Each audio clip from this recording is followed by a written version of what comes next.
Hello everyone. We are going to discuss a new topic. We have already discussed about this RHS congruence rule, that is right angle, hypotenuse and side. What is there in this case? We have to consider one right angle and that of the one right angle along with this hypotenuse and any side. The side may be this one or this one. Okay. So here we have an example. We have given AB is a line segment with P and Q are points on opposite of AB. AB the बेटा opposite P और Q given है. अब condition क्या है? Such that each of them is equidistant from A और B. A और B से P और Q का distance जो same है. That is PA is equals to PB and QA is equals to QB. What we have to prove? We have to prove that this line bisect perpendicularly, means this angle is of 90 degree, this or this or this or this, whatever. कोई भी angle में से उठा लो, ये 90 degree है and bisect means दो equal parts में AC is equals to BC. This is we have to prove. Okay, what we have to do in order to prove this one, we have to consider the congruencies of triangle. First, we can use the linear pair also. We can use the angle sum property. But what we have to consider the triangle APQ and BPQ. What is there? This line is equals to this side is equals to this, and you can take this PQ common. It means this triangle is congruent to this one. तो ये angle आपका इसके equal आ जाएगा. ठीक है. अब हमने ये 90 डिग्री का कॉन्सेप्ट बनाना है. ठीक है. अब ये एंगल इसके इक्वल है with the help of CPCT. अब इस ट्रायंगल में दिस APC में एंड दिस BPC में ये लाइन इसके इक्वल है, ये एंगल इसके इक्वल है जो अभी हमने प्रूव किया CPCT.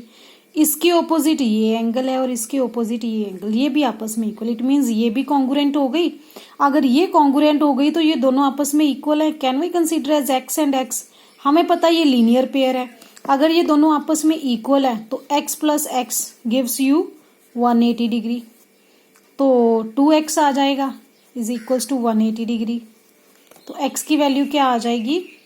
180 degree by 2, that is x की वैल्यू आपके पास आ जाएगी 90 डिग्री. यानी कि एंगल ये चाहे ये कंसीडर कर लो, ये कंसीडर 90 डिग्री है.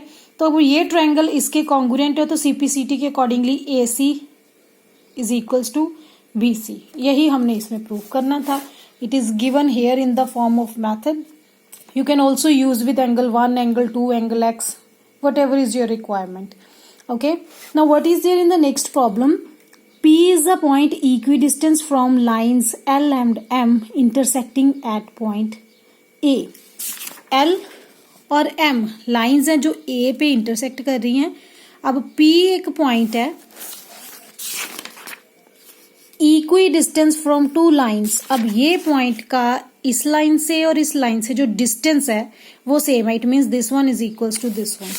सेकेंड पार्ट क्या दिया? शो करना है AB bisect angle between them. AP जो लाइन है ये इसके बीच में जो एंगल बन रहा है उसको दो इक्वल पार्ट्स में डिवाइड करती है. ये हमने शो करना है. ठीक है. बाइसेक्ट का मतलब है ये एंगल इसके इक्वल शो करना. अब एंगल की बात की है, हम लोग कॉन्ग्रुएंसी प्रूव कर सकते हैं. ठीक है.